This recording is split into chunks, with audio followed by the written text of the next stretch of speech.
Welcome to the deep dive. You sent us your sources, and today we're diving into Blueprint for Desire.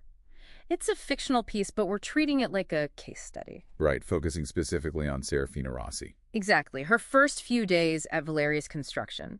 Our mission, really, is to unpack those initial power dynamics, figure out what was driving Serafina, and, well, track the unexpected twists that happened right off the bat. And what hits you immediately, I think, is the sheer pressure Serafina's under. The text really hammers home her desperation. Oh, yeah. The job rejections piling up, money running out.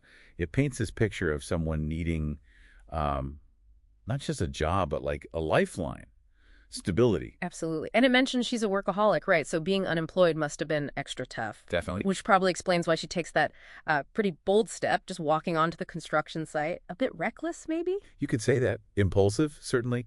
And then you get that first meeting with Marcus. The description really emphasizes, his height, his presence, and the way he looks her over. It's not just a glance. No. It feels very deliberate, like he's weighing her up.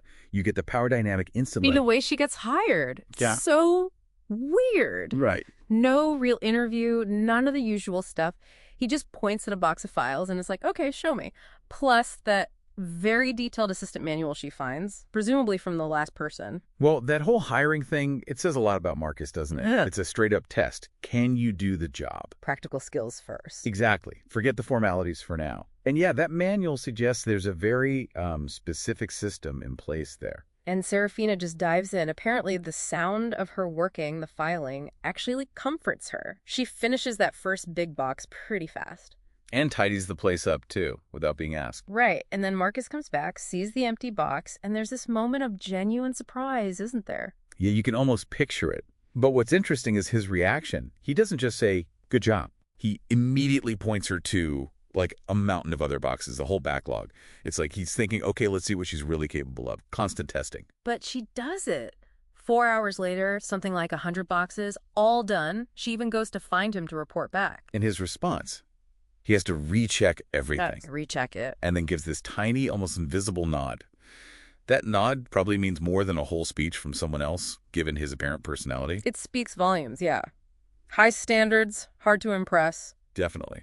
It feels like a significant validation for her, even if it's small. The rest of that first day is just a whirlwind, right? Forms, getting her access sorted. That awful ID badge photo. Ah, yes. We've all been there. And then that final command. Coffee, black, 2 sugars. It seems minor, but it really cements the hierarchy, doesn't it? Oh, completely. It's a very direct, maybe even a bit old school way of saying, I'm the boss, you're the assistant. Sets the expectation right away. But for Serafina, after everything, it's just pure relief. She leaves feeling like things might finally be turning around. And we get that little insight into Marcus's head. She's a fast learner. We'll test her out. So it confirms it. She wasn't securely hired yet. That first day was the interview, the test. And there's that quick chat he has with the construction worker later. It just confirms they genuinely needed someone. It wasn't just a random test. They were behind. Right, okay.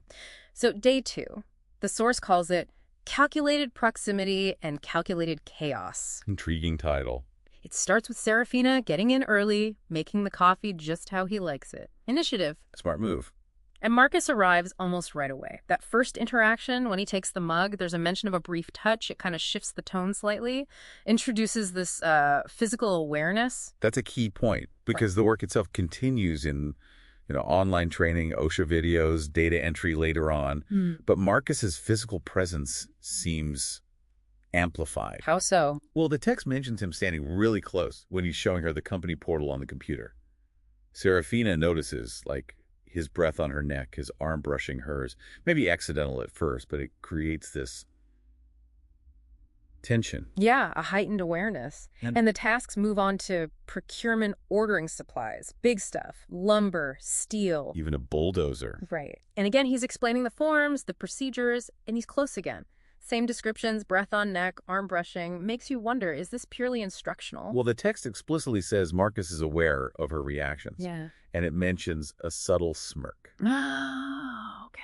That detail suggests maybe it's not entirely accidental anymore. Maybe he's noticing her discomfort, or perhaps even testing her boundaries a bit. Interesting. Then he throws her another curveball, tells her, you don't have to say yes, sir, every time. You can call me Marcus. which is a big shift, right, from the very formal black two sugars hierarchy. Totally. It blurs those professional lines they just set up. And you have to ask why. Is he trying to make her more comfortable, build rapport, or is it another subtle power play, changing the rules on his terms? Good question. And Serafina's reaction is pretty telling. Using his first name feels foreign yet strangely intimate. And she thinks about it later, even dreams about him. So clearly those professional lines are blurring for her too. And just when things seem to be settling into this new, slightly intense rhythm, enter Brenda. Oh boy, calculated chaos, right? Exactly. She just storms in, claiming the office is hers. Yeah. It's pure confrontation, directly challenging the little bit of stability Serafina's just found. But Serafina stays surprisingly calm through it all, just keeps making Marcus's coffee while Brenda is ranting, shows some real composure. Remarkable resilience, yeah. Yeah. And Marcus, his reaction is swift. One phone call, and bam, the police are on their way. No messing around. He really shows how protective he is of his workspace, and maybe, by extension, Serafina now. He exerts his authority very decisively. Then the confrontation inside the trailer. It gets pretty heated. Brenda makes accusations. Marcus fires her. She apparently makes some kind of physical advance. Which he sharply rejects. Right. And then Brenda lashes out at Serafina, accusing her of things. But then Marcus drops the bombshell about Brenda stealing from the company. Ah, so there was a solid reason for firing her, beyond the scene she was making. Provides context, definitely. Explains her desperation and anger, maybe. So Brenda gets hauled off by the police. Locksmith comes, changes the locks. Drama over. For now. And Marcus actually apologizes to Serafina, briefly, probably, but he acknowledges the disruption. Which is something. And then, shortly after, he calls her. Tells her to order lunch for both of them. And tells her to choose his meal and drink, too. Yeah. That's a big step, isn't it? Delegating something personal like that. It's another move away from that strict boss-employee thing. And he apparently notes to himself that she sounds more relaxed on the phone, so he's still observing her closely. Always watching, it seems. Her lunch order is quite thoughtful, isn't it? Steak sliders for him, chicken BLT for her, suggests sharing sides. It shows she's been paying attention, trying to figure him out. And his reaction, being pleased about sharing the sides, it's another small moment, but it feels like a connection. Then he invites her to sit with him on the sofa in the trailer to eat. Which again changes the physical dynamic. They're not separated by the desk anymore. It's much more shared space. Casual, almost. And that leads to the big question about her living situation. She admits she's in a motel. Which must have been hard to admit. Yeah. And Marcus just offers her an apartment he owns across the street. Wow. That is a major gesture, a huge turning point. Absolutely. He gives details, furnished, laundry, balcony, good light, and he gives reasons, right? Wants employees nearby, especially maybe those having trouble finding places, perhaps without full documentation yet.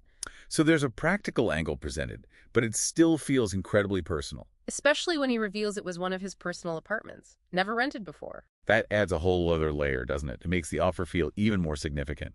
She accepts, obviously.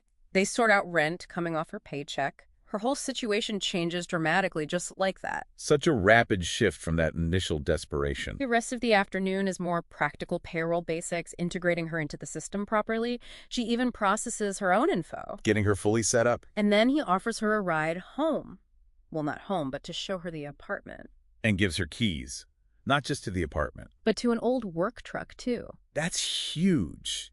Trust, generosity. It goes way beyond a normal boss-employee relationship just days in. You see her moving her meager belongings from the motel, cleaning it out, buying groceries, finally feeling safe and secure in her own place. It's a really powerful contrast to the beginning. It really is. So looking back at these first few days, Serafina gets pulled into this company incredibly fast. Totally. Driven by her own hard work, sure, but also by Marcus's, let's say, unconventional methods. Trial by fire. Definitely. The power dynamic starts off crystal clear, but it gets complicated really quickly, doesn't it? With the Brenda chaos, his reactions, and then this massive gesture with the apartment. Exactly. The relationship feels like this mix of professional need and this definite underlying tension, something personal maybe brewing. He's clearly watching her very closely. And she's proven she's competent, resilient, and now she's starting to gain some real stability, maybe even confidence. Which leads us to the question for you listening. Mm-hmm. What do these early interactions really tell you about Serafina? About her potential there at Valerius? Yeah, and what about Marcus? Given all these hints of a personal connection alongside the professional one, Where do you think this complex relationship might be heading? It really makes you think about power, opportunity, and those blurry lines around personal boundaries in the workplace, doesn't it? For sure. Maybe you've seen similar dynamics play out. Anyway, food for thought. And this is just the very start of Serafina's story. Plenty more to potentially dive into later. Definitely. Thanks for diving deep with us today.